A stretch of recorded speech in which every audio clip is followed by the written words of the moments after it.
Hey guys again. Well, I pulled this old car up here and pulled the oil pan off. So we'll show you something right quick.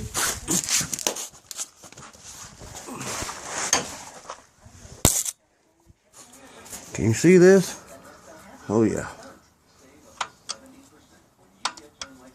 Look at that bad boy. Can you read that? It says Eagle push rods. Boy, did it spin one bad, didn't it?